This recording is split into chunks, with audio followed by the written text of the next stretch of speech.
Wherever it happens, and whatever the reason, a crash landing in water is a frightening and potentially deadly experience. In this real pilot story, we'll hear from Brian Webster, a Canadian pilot who survived such a crash landing and later went on to train thousands of pilots in underwater egress techniques.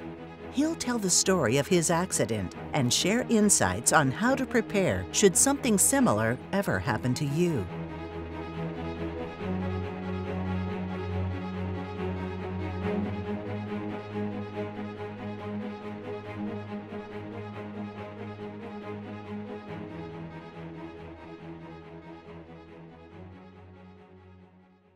My name is Brian Webster. I got my private license at a place called Pitt Meadows, which is a small airport just a little bit east of Vancouver International Airport in British Columbia. And when I was 17 years old, I was well into my flight training. I had about 40 hours. And I went for a ride with a family friend in a Cessna 150. And this fellow, he loved aerobatics. Believe it or not, he beefed up the airplane a little bit. So we went not too far from our local airport. There was a training area about 30 miles away. Went up and did aerobatics. And then on the way back, we're coming from the east to the west. And the sun was setting, so there was a very large glow of orange. And we were heading directly for it. So you had very limited basic visibility forward. And we're coming along basically low down a river, because this fella did enjoy low flight, and he was a bit of a risk taker. We came down around a corner over top of what's called the Fraser River. So we're coming along, and we're about, I'd say maybe 5 minutes from landing. And we come around between an island and a shore, and looking straight into the sun, you couldn't see ahead hardly at all. And at the last second, I just saw a group of power lines right in front of us. We're probably about, I'd say, 100 feet in the air. So anyways, I just yelled lines. And the pilot, he attempted first to go over them. And if you can picture these, there's a stanchion on either side from shore to island. And the span was probably about a half a mile. And there were 16 of them, so they droop. They go from about 150 feet up right down to about 30 feet over the water. So basically, we were at about the third wire, and we were very close to them. So he attempted to go over them just for a second. I remember him pulling back hard on the control. But it's obvious we were going to go right into the wire. So at the last second, he pushed ahead, and next thing that I recall, we're literally going straight down vertical to the water with the throttle full. And the wires were close enough that as they went by the window, I thought it was going to catch the tail. At the last second, he pulled back, and we hit hard. And we hit absolutely flat. Had it been low tide instead of high tide, we would have cleared it, but there just wasn't the room. And the aircraft immediately evacuated the front windshield. So it was a high, intense water pressure right in your eyes. It would be similar to having a fire hose put right in your face. And the good part of that was that with the pressure coming through the front windshield, it blew both doors right wide open. As a matter of fact, they're wrapped right around the wing struts. The next thing I remember is silence. We're both unconscious, and I'm sinking, and I felt water coming up my nose, and that's where all of a sudden I shook my head and came back to. So I glanced over at my buddy, and he was still unconscious, hanging in the straps, and he was bleeding profusely from the top of his head. I saw he was obviously not going to be helping, so I went out my right door. The water was halfway up the door, maybe a little more, and it was sinking, I would say not rapidly, but it was sinking steadily. I got out of the aircraft, and then I was stopped, and I didn't realize, but there was a coily cord with a hand mic. Ironically, it had wrapped around my leg about 3 times. So when I got out, the cord stretched, but I got to basically almost the back of the aircraft when all of a sudden I realized I was stuck and I couldn't go any further. So I went back, and I tried to break it, and it wouldn't pull out. And it wouldn't break. I tried. So I had to reach inside and unplug it. And by the time I'd done that, the aircraft was sinking rapidly. And I went around the back of the airplane, but it was quite simplistic because it had actually folded in half, so it had broke its back.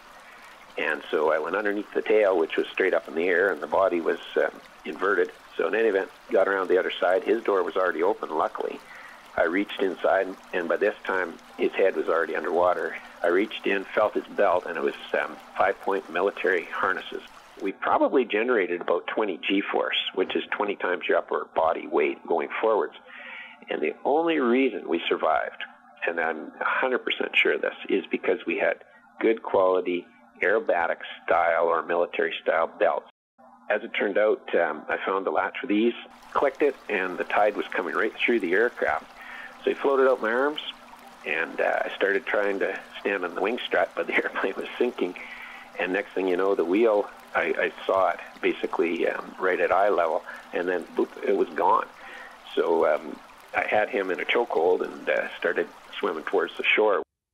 Webster managed to tow his friend to shore, where they were assisted by 2 fishermen who had witnessed the crash. The pilot suffered a broken ankle and a scalp wound requiring 12 stitches, but Webster escaped with little more than bruises.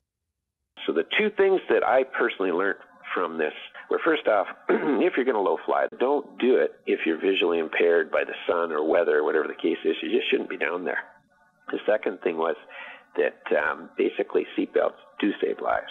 If you own the airplane, I would get a proper set, at least a 4-harness set, but just have a good, solid set of seatbelts.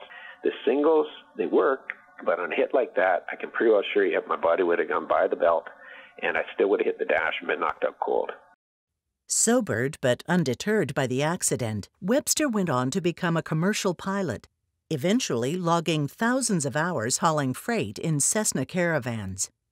One day, while departing over water, his aircraft suffered a catastrophic engine failure. He managed to make it back to the airport, but in retrospect worried that he'd been unprepared for what might have happened. The incident moved him to lobby for water egress training for the company's pilots, but he soon found that no such training existed outside the military. The solution was to develop a program himself. Over the next few years, he continued to fly while giving training on the side. By 2001, however, he was so busy that he decided to leave his flying career and run his company, Aviation Egress Training Systems, full-time. We've now trained 5,000 plus people. We operate all over Canada, but we draw a lot of folks from the U.S. We've basically managed to save some lives, there's no question of that. But we've also managed to arm 5,000 people with the understanding and the tools that they need to handle a situation should they end up in the water. In 15 years of egress training, Webster has had plenty of opportunities to study the mistakes pilots make after crash landing in water. Here are some of the things you should keep in mind.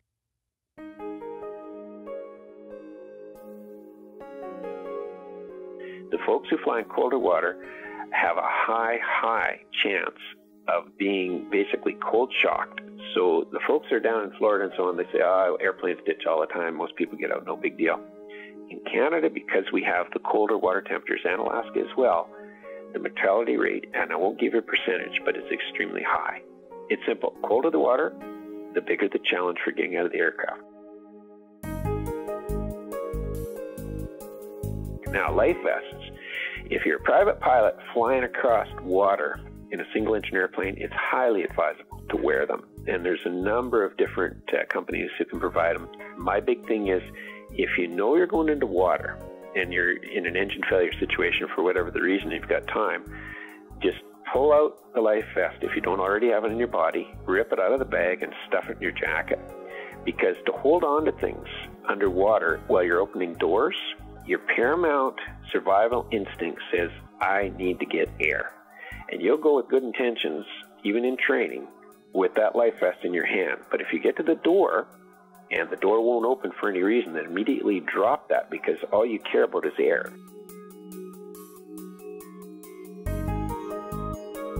If you're in a low-wing airplane, bear in mind if you're inverted, the wing is above you. And that's something that people just don't give any thought to. The other thing is, in most low wings, structurally, they often only have one door.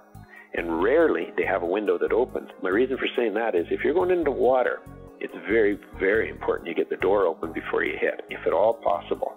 And in most of those types of equipment, you have 2 handles, one top, one bottom. And it doesn't sound like much, but as soon as you have 2 items underwater to deal with, your time limit is roughly 15 seconds before you go into total panic. Trust me, I've dealt with this for many, many years. What it comes down to is a person has to get the doors open, and if you're holding your breath underwater and there's challenges, as in more than just one simple lock, then all of a sudden your heart starts to pound, and that limited air that you have now goes out at an exponential speed just by the very design of our bodies. And adrenaline starts to flow, which makes us very strong, but not necessarily intelligent. But what it comes down to is you got to think this out in advance.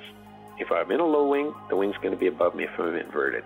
If I'm in an airplane that has a window that opens, then that's my emergency exit should the door be jammed, which they do jam. And you don't realize, but if the wing is disrupted in any way, in other words, if the strut's bent and the wing comes down even a few degrees, then that door hits and it will not open.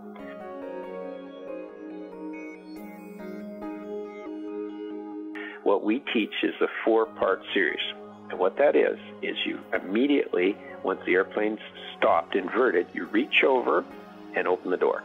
Now, hopefully the door's already open because you would have opened it before impact. But if you couldn't, you open the door, and then with that same hand, being the pilot, you grab the airframe on the outside or your reference point, and that identifies the exit.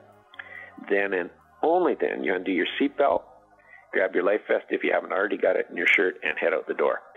Now, if you were to undo your seatbelt as soon as you're upside down, then the chances of getting out of that aircraft have just dropped substantially, because immediately you're going to turn upside down to the airframe, which is already upside down, but you're going to be backwards to it. And even to find that door handle once you come out of your seatbelt is a major challenge. Washington State seaplane pilot Steve Verbarnzi can provide sobering testimony to the confusion and disorientation that can result from such situations. A graduate of egress training, he witnessed a friend's cold water seaplane accident and participated in rescue attempts, during which he experienced the difficulty of performing a seemingly simple task like opening a cockpit door. You don't have a lot of time to formulate anything. You better rehearse what you're going to do, because that's what you're going to do. One thing that I'll never forget is I couldn't remember. I've ridden into 206 several times. I couldn't remember for the life of me how the seatbelt latched up and what the door handle configuration was. They taught us in egress training is to orient yourself and trace around the object that you're trying to focus on. In this case, the door handle. And so I could come across, I could feel the door handle, but when I went in my mind, it was like a block on the door panel, and the handle would have been even with the front, where if I came over the front, I could hook the handle and pull it up, but everything's upside down. So you're feeling upside down, and I'd feel the handle, and I'd slide to the front of the handle, but then there was no end to pull.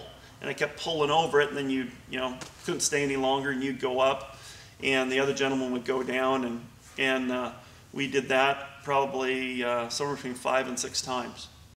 If there's a single lesson to be learned from all of this, it's to be prepared. The experience of underwater escape is foreign to most people, and there's often very little room for error. If you don't get it right the first time, there may not be a second chance. If anyone is flying a float plane, they're crazy if they don't go do that egress training. I would recommend it highly, like your life depended on it.